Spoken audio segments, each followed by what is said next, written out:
রহিম। সাক্ষ্য আইন 1872 সালের 1 নং আইন। এই আইন পদ্ধতিগত আইন। এই আইন হচ্ছে আদালতের আইন। এই আইন হচ্ছে বিভিন্ন ফোরামের আইন।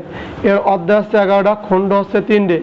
আমরা 1 থেকে 167 ধারা আছে, আমরা সর্বমোট 130টার মতো ধারা পড়ব।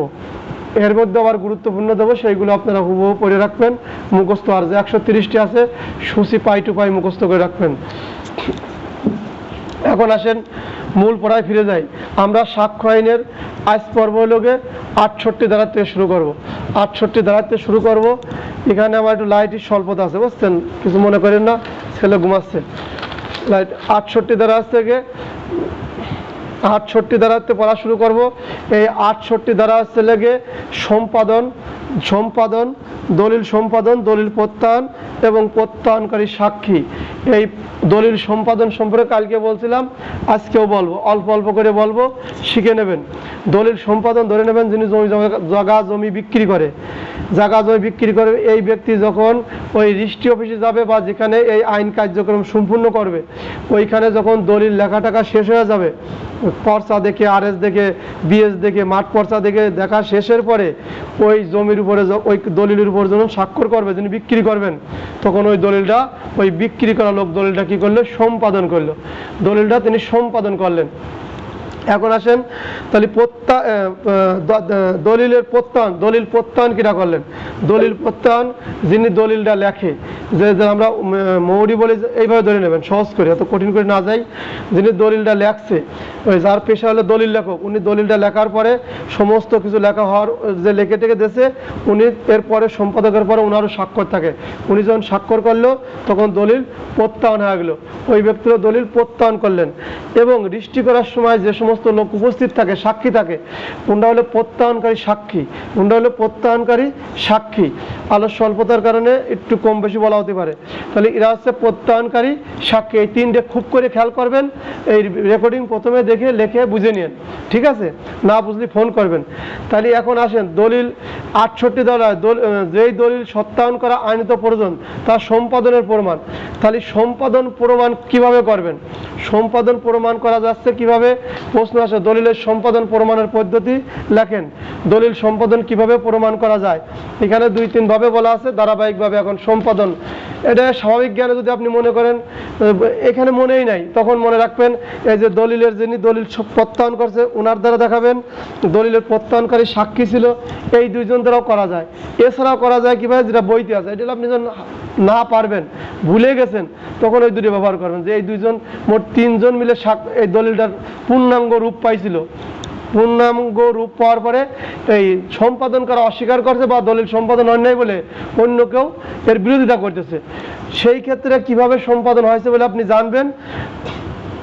একজন সত্যায়নকারী সাক্ষী তলব করে, একজন সত্যায়নকারী সাক্ষী যদি তলব করেন, তিনি যদি বলে হ্যাঁ আমি সম্পাদনের সময় সাক্ষী করেছিলাম, এই রিজাউল জমি বিক্রি করার সময়, দলিল জমি বিক্রি করার সময় উনি স্বাক্ষর করেছিল, উনি সম্পাদন করেছিল, আর এই সময় আমি প্রত্যয়নকারী সাক্ষী ছিলাম।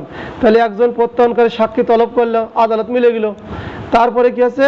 যদি 1808 সালের রেজিস্ট্রি আইন অনুসারে রেজিস্ট্রি করা হয়ে থাকে, তাহলে 1908 সালের রেজিস্ট্রি আইন, এই জায়গা জমি রেজিস্ট্রি করা হয়, এই রেজিস্ট্রি আইন বিধান অনুসারে রেজিস্ট্রি করা হয়ে থাকলে পারে, সেই ক্ষেত্রে প্রমাণ হয়ে গেল, তাই তো? তারপর যেই ব্যক্তি কর্তৃক উহা সম্পাদনের কথা যদি নির্দিষ্টভাবে অস্বীকার করা না হয়, তা হইলেও সেই দলিল সম্পাদন প্রমাণ করার জন্য কোনো প্রত্যয়নকারী সাক্ষীকে তলব করার প্রয়োজন হয় না। এখন আসেন, এই দলিল সম্পর্কে জ্ঞানজাম উঠলো কিভাবে? আমি আবার বলি, সুন্দর কথা বলতে দেন। আমি এই দলিলটা যে লিখে দিয়েছি সম্পাদন, আমি কিন্তু অস্বীকার করি নাই, কিন্তু এই রাশেদুল আমার সাথে শত্রুতাই করে বলছে না, রিজাউল এই দলিল লিখে দিতে পারে না, আমি বিরোধিতা করছে। কার নামে করছে? এখানে আমার হরজতের সাথে করছে। হরজতের কাছে আমি জমি লিখে দিয়েছিলাম, তখন এই দলিল সম্পাদন প্রমাণ করা লাগবে।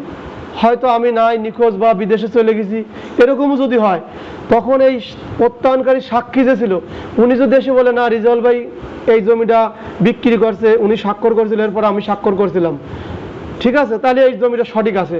এরপরে 1908 সালের রেজিস্ট্রি আইন অনুযায়ী যদি ওই জমিটা রেজিস্ট্রি করা যায়, সেই ক্ষেত্রে সঠিক আছে। নাম্বার 2। নাম্বার 3 কি পড়বেন? নাম্বার 3, আমি যে জমি বিক্রি করে সম্পাদন করে দিয়েছি আমার পক্ষ থেকে কোনো এই ধরনের বিরোধিতা করা হয় নাই। আমি বলতেছি না আমি বিক্রি করছি, আমি সত্য কথাই বলবো, বা আমার কোনো এই বাদী বিবাদের কোনো পক্ষে আমি মানে বিরোধিতা করতেছি না। এই 3 ক্ষেত্রেই এই সম্পাদন প্রমাণ করা যাবে। কঠিন কিছু না, কঠিন কিছু না, কয়েকবার পড়বেন দেখবেন বুঝে ফেলাবেন। তাহলে দলিল সম্পাদন প্রমাণ করবেন প্রত্যয়নকারী সাক্ষীর দ্বারা। জমি যে রেজিস্ট্রি 1909 সালের রেজিস্ট্রি হয়নি, জমি রেজিস্ট্রি হয়েছে, ওইভাবে প্রমাণ করবেন।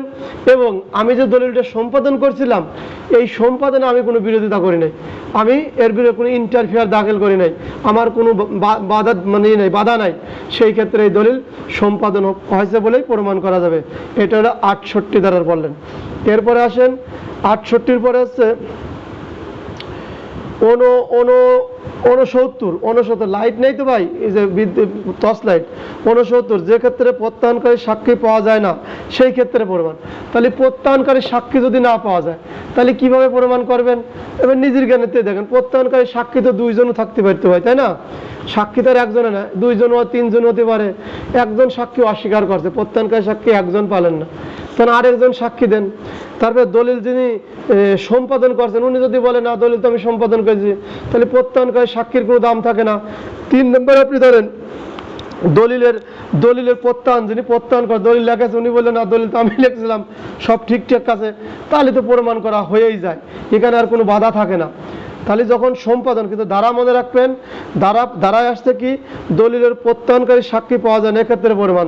দলিল যারা সাক্ষী ছিল এরম নাই, কিন্তু মামলা মোকদ্দমা চলছে বা ওই নিয়ে প্রশ্ন উঠছে, ফ্যাক্ট অ্যান্ড ইস্যু হয়ে পড়ছে, তখন এই সাক্ষী খুঁজে পাওয়া যাচ্ছে না, সাক্ষী কেউ নেই। কিন্তু তখন কি করবেন? অপর যদি সাক্ষী একজন নেই আরেকজন আছে, তিনিও নাই, প্রত্যয়নকারী সাক্ষী এই দলিলের প্রত্যয়নকারী আছে, দলিলের সম্পাদনকারী আছে, মিটে গেল, ঝামেলা শেষ, এতটুকুই। আর মূল বইয়ের ভিতরে পড়বেন কি আরো সুন্দর করে লেখা আছে, এগুলো আমি আমার ভাষায় বললাম, মানে এইভাবে লিখলেও আপনি পার পাবেন এবং পাশ করে আসবেন, র্যাঙ্ক আপনার জন্য সহজই হবে। এছাড়া কি লিখবেন? একজন সত্যায়ন যেই সাক্ষীর হাতের লেখা বা যেই ব্যক্তি দলিলটি সম্পাদন করেছেন তার স্বাক্ষর তার স্বহস্তে দেওয়া।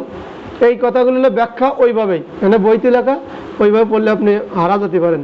সহজ কথা বলতাম, বলেন প্রত্যয়নকারী কে, এটা একটু যদি বুঝাইতেন। একটু আগে বললাম প্রত্যয়ন, দলিল প্রত্যয়ন ধরেন জমির রেজিস্ট্রি যে করে, ওই যে ভ্যান্ডার আছে না, ভ্যান্ডার জমির দলিল যারা লেখে। কথা বলবেন, আপনি প্রশ্ন করছেন হুহা করবেন, না হলে আমি কেমনে বুঝাবো? মিউট করছিলাম স্যার, মিউট করে রাখছিলাম। মানে দলিল খেয়াল করেন, আমি জমি বিক্রি করছি, আমি 68 বুঝে ফেলাইছিলাম। দলিল প্রত্যয়নকারী, দলিল আমি জমি বিক্রি করবো, জমিতে বুঝবো এখানে জমি বিক্রি করলে, তাহলে আমি যে জমি বিক্রি করছি এই জমি রেজিস্ট্রি করে দেবো না হরজতের নামে? হরজত তো কিনেছে, কিন্তু আপনি ভাবছেন এই জমির দলিল লেখেন, দলিল লেখালেখি করেন, এই রেজিস্ট্রি অফিসে আপনি দলিল লেখেন। তা আমি আপনার কাছে গেছিলাম, আপনি আমার RS BS পর্চা মাঠ পর্চা দেখে জমির কাগজটা দলিল ঠিক করছিলেন, লিখে রাখছিলেন। এখন লেখার পরে আপনি বলছেন যে দেখেন আপনি তো জমি বিক্রি করবেন, আপনি স্বাক্ষর করেন। আমি স্বাক্ষর করছিলাম, তখন এটা দলিল সম্পাদন হয়েছে। এরপরে আবার দলিল যে লেখে তারও স্বাক্ষর থাকে দলিলের উপরে। তাহলে আপনি কি করলেন? আপনি দলিল লেখেছেন ভ্যান্ডার, আমাদের এলাকায় বলে ভ্যান্ডার। এই আপনি হলে দলিলের প্রত্যয়ন করলেন। আপনি কি করলেন? দলিল প্রত্যয়ন করলেন। এলে সহজ সরল বাংলা ভাষা, এই অ্যাডভোকেটদের ভাষা বোঝাতে গেলে মাথা ধরেন, আমার মাথা ক্যালেস করেন। আমি ওদের কাছে পড়ছিলাম, ওর অন্য স্যারের কাছ থেকে বুঝেছি, হ্যাঁ, ওরা মেলা গভীরে নিয়ে চলে যায়। এরপর আছে প্রত্যয়নকারী সাক্ষী। এই যে জমি আমি হজরতের কাছে বিক্রি করলাম, হজরত কিনে টাকা দিয়ে চলে গেছে, কিন্তু আপনি জমিটা লিখতেছিলেন, এই কাগজপাতি আপনি ঠিক করছিলেন, তাহলে আপনি যখন আমার পরে স্বাক্ষর করছেন দলিলের প্রত্যয়নকারী। আর সাক্ষী ছিল সারদার রশিদুল এবং ঢাকা হেডকোয়ার্টারের আয়ুব, এই 2 জন সাক্ষী ছিল, এরা প্রত্যয়নকারী সাক্ষী। বুঝতে পারছেন না? জোরে কওয়ালি কবেন ওই, তারপরে পরে আবার বিকে ফোন করবেন, সুন্দর যদি না বোঝেন বলবেন। ধন্যবাদ। এরপরে আসেন, তাহলে যে আপনি কি বললেন 69 দ্বারা এই দলিলের প্রত্যয়নকারী সাক্ষী যদি পাওয়া না যায় কিভাবে প্রমাণ করবেন? তাহলে ওইভাবে প্রমাণ করবেন, 1 কলাম যদি বেশি লিখতে যায় সম্পাদনের নাম ঢুকাই দেবেন। এরপরে আসেন 70, আজকে শেষ করবো, এই যে এই পর্যন্ত চলে যাবো। 70 হলো সত্যায়িত দলিলের পক্ষ কর্তৃক সম্পাদনের স্বীকৃতি। সত্যায়িত দলিলের পক্ষ কর্তৃক সম্পাদনের স্বীকৃতি কি বলছে? সত্যায়িত দলিলের কোনো পক্ষ যদি স্বীকার করে যে দলিলটি তাহার দ্বারা সম্পাদিত হয়েছে, তবে যদিও আইনত দলিলটির সত্যায়ন আবশ্যক, তথাপি উহা সম্পাদন সম্পর্কে উক্ত ব্যক্তির বিরুদ্ধে উহা স্বীকৃতি যথেষ্ট প্রমাণ বলিয়া গণ্য হইবে। যিনি স্বীকৃতি বা স্বীকার করছেন, স্বীকৃতি বা স্বীকার করে ফেলছেন দলিলের সত্যায়িত দলিলের পক্ষ কর্তৃক সম্পাদনের, যে দলিল সত্যায়িত করছে, জানেন সত্যায়িত করার পরে যারা যারা বিক্রি করছে সম্পাদক যদি স্বীকৃতি দেয় তাহলে সে দলিল প্রমাণ হয়েছে বলেই গণ্য হবে। ৭০, এটা আমি অত ভালো বুঝি না। ৭১ দ্বারা কি বলছে? সত্যায়নকারী সাক্ষী দলিল সম্পাদনে অস্বীকার করিলে সেক্ষেত্রে প্রমাণ। সত্যায়নকারী সাক্ষী দলিল সম্পাদনে অস্বীকার করিলে সেক্ষেত্রে দলিল প্রমাণ। সত্যায়নকারী সাক্ষী এই দলিলের কথা যদি অস্বীকার করে তাহলে কিভাবে প্রমাণ করবেন? তাহলে প্রমাণ করবেন সত্যায়নকারী দলিলটির কথা অস্বীকার করলে, স্মরণ করিয়া দিতে না পারিলে তবে অন্য সাক্ষ্য দ্বারা উহা সম্পাদন প্রমাণ করা যাবে। ওই সাক্ষীর সময় কিন্তু একজন সাক্ষী যে দৃষ্টি অফিসে থাকে তা না, আরও সাক্ষী ছিল, সেই সাক্ষী দ্বারাও এই সম্পাদন প্রমাণ করা যাবে। আমি আগেই বলছি একের অধিক সাক্ষী থাকতে পারে। সত্যায়নকারী কে হচ্ছে? হ্যাঁ, তার সত্যায়নকারী কে হচ্ছে তাহলে স্যার? সত্যায়নকারী সাক্ষী দলিল সম্পাদনে অস্বীকার করিলে সত্যায়নকারী, জি স্যার, দলিল সম্পাদন, দলিল প্রত্যয়নকারী সাক্ষী, সত্যায়নকারী সাক্ষী বলতে দলিল অস্বীকার করলে ওই ক্ষেত্রে মনে হয় দলিলে যে সাক্ষী আছে না, প্রত্যয়নকারী সাক্ষী, ওই একই ভাষা ব্যবহার করছে। আমি এআইয়ের কাছে বা আর ভাষ্য দেখে কালকে বলবেন, ঠিক আছে? আমি এখানে যদি বেশি প্যাচ ম্যাচ দেন, এটা সাধারণত আমাদের পরামর্শ বলছিল ইডাদের আসে না, কনস্টেবল থেকে এএসএ আসে না, এসআই থেকে এসআইদের আসে, পেছানো জিনিস, ঠিক আছে? ওই স্বাভাবিকভাবে পড়ে নেন। আসার মতো আছে 68, 69, 71 আসতে পারে, ঠিক আছে? তখন প্রমাণের পদ্ধতি বললে ওইভাবে লিখে দেবেন, যেটুক পারেন যেটুক বোঝেন ওইভাবে লিখবেন। এখানে খুব সেন্সিটিভ, প্রেস দিলে পারে আমি আরো হলা দেবেন, ঠিক আছে? তাহলে সত্যায়নকারী সাক্ষী দলিল সম্পাদনে অস্বীকার করলে সেক্ষেত্রে প্রমাণ। আমি তো আগেই বলছি আইন পড়ানোর পূর্বে কিন্তু আমার অনেক ভয় লাগে, কারণ আমার যেটাই পড়ায় সেটাই নতুন, পড়া শেষ হলে তখন ভালো লাগে না, মনে হয় সঠিক করছি। তারপরে এটা হলো প্যাসের জায়গা, বুঝছেন? এই জায়গাটা খুব প্যাসের জায়গা। এই জায়গাতে আমাদের প্রশ্ন 65 পর্যন্ত আসতে পারে, 65 বা 66 পর্যন্ত, বুঝছেন? তারপরে বাকি যে দলিল সম্পাদন প্রমাণ আসলেও আসতে পারে, সত্যায়নকারী সাক্ষী প্রমাণ, আর সত্যায়নকারী সাক্ষী দলিল সম্পাদন যে প্রশ্নটা করছেন কালকে জানিয়ে ভাষ্য দেখে আপনার বলবো, ঠিক আছে? আজকে এই পর্যন্তই নেন। তারপর আসেন 72 দ্বারা, যেই দলিল সত্যায়ন করা আইনত প্রয়োজন নয় উহা প্রমাণ। মানে যে দলিল সত্যায়ন করা আইনত প্রয়োজন নয় সেই দলিল আপনি সত্যায়ন করলেন, সত্যায়ন করলেও যে দাম, সত্যায়ন না করলেও সেই একই দাম থাকে। তাহলে সত্যায়ন হচ্ছে যদি আপনি দলিল সত্যায়িত মানে যে আমরা যে দলিলের বিভিন্ন কাগজে সত্যায়িত করি না, ওই সত্যায়িত, ধরুন আমার দলিলের সত্যায়িত করার দরকার ছিল না, কিন্তু তারপরে আমি সত্যায়িত করছি, তাহলে তখন আইন বলছে কি সত্যায়িত করলেও যে দাম, না করলেও সে একই দাম, ঠিক আছে? তাহলে সত্যায়ের কপাল ভরা সিঁদুর নেওয়ার দরকার নাই বলে 72 দ্বারা আমার আপনার শিখাইছে। এখন আসেন 73 দ্বারা, স্বীকৃতি বা প্রমাণের স্বাক্ষর, হস্তান্তর, সিলের সহিত অন্য কোনো স্বাক্ষর বা সিলের তুলনা। তাহলে এই স্বীকৃতি বা প্রমাণিত স্বাক্ষর সম্পর্কে 47, 67 এবং 73 ধারা সম্পর্কে আপনাদের আগেই বলছি। এই স্বাক্ষর সম্পর্কে যদি কোনো প্রশ্ন আসে 3 ধারা দিয়ে লিখবেন, ঠিক আছে? একজনকে দেখাবেন, একজনকে ডাকিয়ে নিয়ে এসে লেখাবেন, আর একজনের সাথে তুলনা করবেন, 3টে কথা লিখবেন। তাহলে একজনকে দেখার যে ওই বিষয়ে অভিজ্ঞতা আছে সে দেখলো, দেখে প্রমাণ করলো 47। এরপরে 67 কি বলবেন, 67 ডাকিয়ে নিয়ে এসে লেখাবেন, আর 73 দ্বারা তারে প্রমাণ করাবেন যে এই দলিলের সাথে ওই দলিল মেলে কিনা। এতটুকু লিখবেন, ইনশাল্লাহ এর ভিতরে আপনি নাম্বার পাবেন। এর বেশি মনে করেন না অন্য কেউ লিখতে পারবে না। যদি লিখতে পারে তাহলে ইন্সপেক্টর অ্যাডভোকেটদের কাছে ভর্তি হবি, অনেক ব্যাপক পেশায় ওরা, আমিও তো পেশা আমার ধরে না। এখন আসেন মূল আর একটা দ্বারা, সবচেয়ে সুন্দর দ্বারা হচ্ছে 74 দ্বারা, সরকারি দলিল পড়তে গেছিলাম 3 দিন করে এই ক্লাসটা নিয়েছিল অ্যাডভোকেট না দিয়ে, আমার মনে আছে। ওই ভিতর থেকে ভিতরে যায়, কোথায় যে যায় তা ওরাই জানে, আল্লাহ পাক জানে, ওরাই জানে। তা আমরা সহজ করে পড়বো, আমরা এএসআই বা এসআই হবো, টিএসআই হবো বা টিএসআই হবো।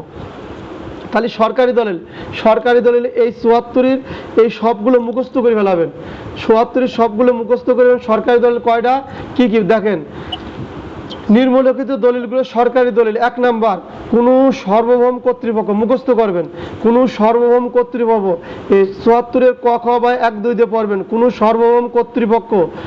তারপরে কি সরকারি প্রতিষ্ঠান বা ট্রাইব্যুনাল, সরকারি প্রতিষ্ঠান বা ট্রাইব্যুনালে সরকারি দলিল।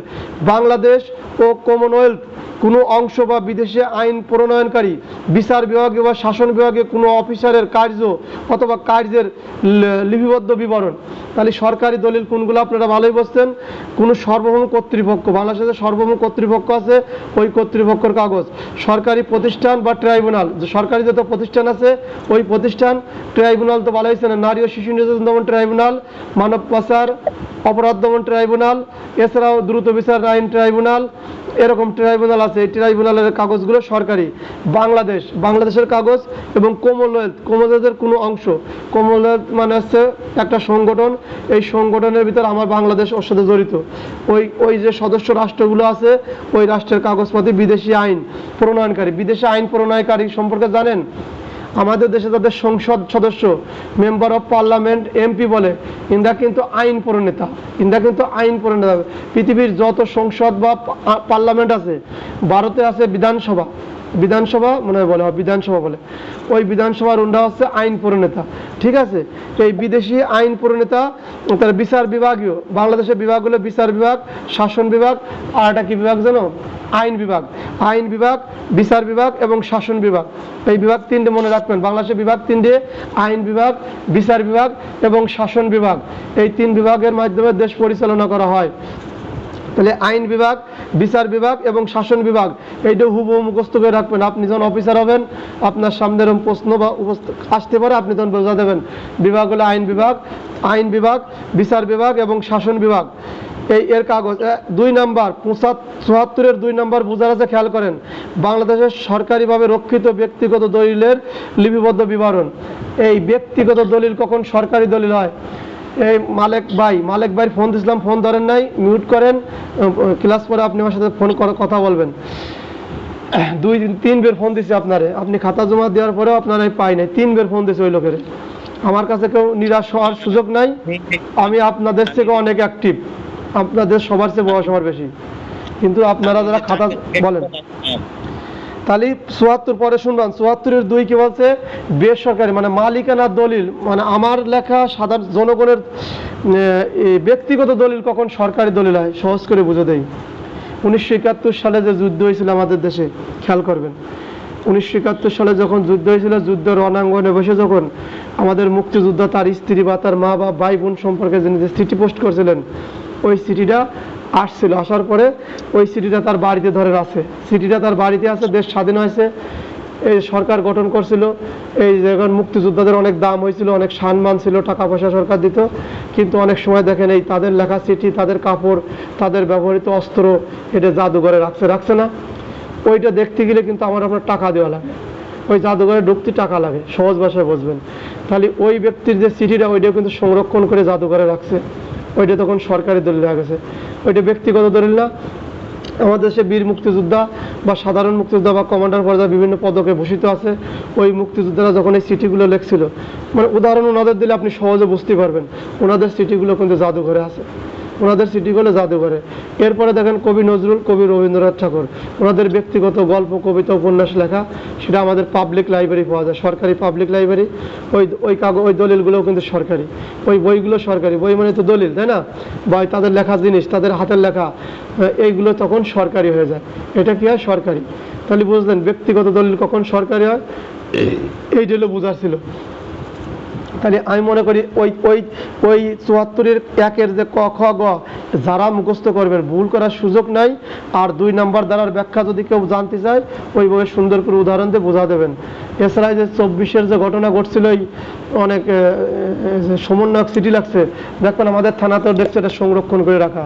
ঠিক আছে, ওইটা যদি জাদুঘরে রাখে বা সরকারের কাগজ কলমের নোট করে রাখে, তখন ওইটা সরকারি দলিল বলেই গণ্য হয়ে যায়। এরপরে আসেন বেসরকারি দলিল। 75-এ বেসরকারি দলিল কাউকে বলে? এক কথায় উত্তর, সরকারি দলিলের বাইরে যা কিছু আছে সব বেসরকারি দলিল।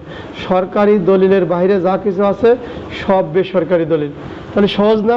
যেমন সাক্ষ্য আইনের 1 ধারায় আমরা পড়ছিলাম এই আইন কতদূর পর্যন্ত বিস্তারিত, কতদূর পর্যন্ত সংকুচিত।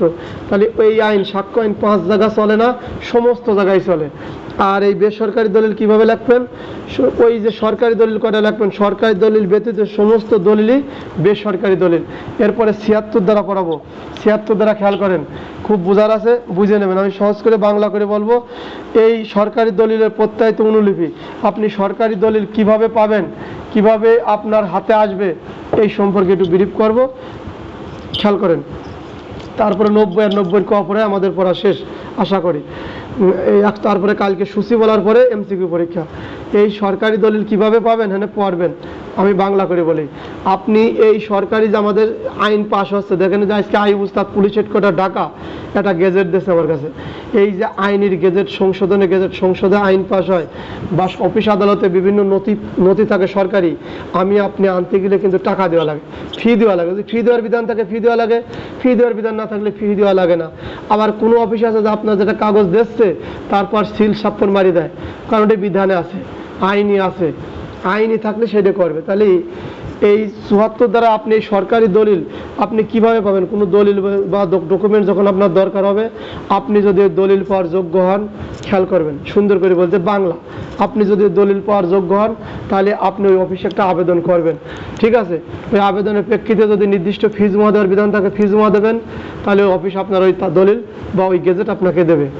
এখন ওই গেজেট দেওয়ার সময় ওই অফিসারদের কি বিধিবিধান আছে, যদি কেউ আবেদন করে এবং ফি জমা দেয়, তাহলে গেজেট দেওয়ার সময় বা ওই কাগজটা দলিলটা দেওয়ার সময় অবশ্যই তারে সিল স্বাক্ষর মারি দিতে হবে, পৃষ্ঠা অঙ্কন করে দিতে হবে। এরকম বিধান থাকলে ওই যে অফিসেতে আপনি কাগজ আনতে গেছেন তিনি ওই কাগজের উপর সিল স্বাক্ষর এবং করে দেবে। আর যদি এমনি দেওয়ার বিধান থাকে এইভাবেই দেবে। এই 74 দ্বারা হলে দলিলটা আপনি কিভাবে পাবেন, এই 76 সেটার বিধিবিধান সম্পর্কে বলছে, ঠিক আছে? আমি যে কথাগুলো বলছি আপনারা এই ক্লাসগুলো দেখে এই ছোট ছোট করে লিখে নেবেন, করবেন, খাতা করবেন। আমার খাতা আজও আছে, বুঝছেন? আমি মনে করছি যতদিন আল্লাহ যদি আপনাদের সাথে থাকার সুযোগ দেয়, সামনের বছর যদি পড়াই বা পড়ার সুযোগ হয়, অথবা আমার পরীক্ষা, আমি ওই পর্যন্ত এই খাতাটা রেখে দেবো। কারণ আমার এই খাতার ভিতরে আমি ঘন্টার পর ঘন্টা ক্লাস শুনে শুনে ওইটা লিখে রাখতাম। আমি কখনো কারো শীটের দিক তাকাতাম না, আমি মনে করতাম আমি নিজেই শীট, বুঝলেন না? বেশি বয়সে যখন পড়াশোনা করতে গেছিলাম তখন নিজের ভিতরে আমার আত্মবিশ্বাসই আমার চূড়ান্ত লক্ষ্যে নিয়ে গেছে। পড়ার মূল মন্ত্র আপনার আত্মবিশ্বাস আপনাকে চূড়ান্ত লক্ষ্যে নিয়ে যাবে, এটাই মূল মন্ত্র, এছাড়া মূল মন্ত্র নাই। আর আমি আপনাকে সহযোগিতা করব, আমার সহযোগিতার হাত আপনারা অলরেডি দেখে ফেলছেন যারা খাতা জমা দিয়েছেন। প্রত্যেকের সাথে একের অধিকবার ঘন্টা এবং স্পেশাল পাস কোর্সের ওদের সাথে 2 ঘন্টার উপরে আলোচনা করি। যাক, পড়াতালি শেষ। আর একটু পড়ি, দাঁড়ান আমার লাইট এখনো জ্বলতেছে। এখন পড়বো 90 পড়বো। 90 পড়ার মধ্যে দিয়ে 90 আর 90 ক, বুঝছেন? তার 100-র ভিতরে আর পাওয়া লাগবে। 90 হচ্ছে লোকে 30 বছরের পুরাতন দলিল সম্পর্কে অনুমান। 30 বছরের পুরাতন দলিল সম্পর্কে যার কাছে থাকবে সেই দলিল সঠিক লোকের কাছে, সঠিক মালিকের কাছে আছে বলেই আদালত অনুমান করবে। তাহলে 30 বছরের পুরাতন দলিল সম্পর্কে আদালত কি ধরনের অনুমান করবে? যে যার কাছে আছে, সঠিক ব্যক্তির কাছে আছে এবং ওই ব্যক্তি এই দলিলের মালিক বলে আদালত অনুমান করে নেবে। এখন 90 ক ডিজিটাল, 90 ক ডিজিটাল রেকর্ড সম্পর্কে কিভাবে অনুমান করবে? ডিজিটাল রেকর্ড 90 ক 5 বছর যার কাছে ডিজিটাল রেকর্ড আছে বা ডিজিটাল সনদ আছে, ভুল করেছি, ডিজিটাল সনদ আছে, ওই ব্যক্তিকে আদালত ধরে নেবে যে সঠিক ব্যক্তির কাছেই ওই দলিলটা আছে বলে আদালত অনুমান করবে। এই সাক্ষ্য আইনে অনুমান কোথায় পড়ছিলাম আপনারা জানেন? 4 ধারা। আদালত অনুমান করবে, অনুমান করতে পারে চূড়ান্ত প্রমাণ, মে প্রিজাম্পশন, শেয়াল প্রিজাম্পশন, কনক্লুসিভ প্রুফ। যাক, আসসালামু আলাইকুম।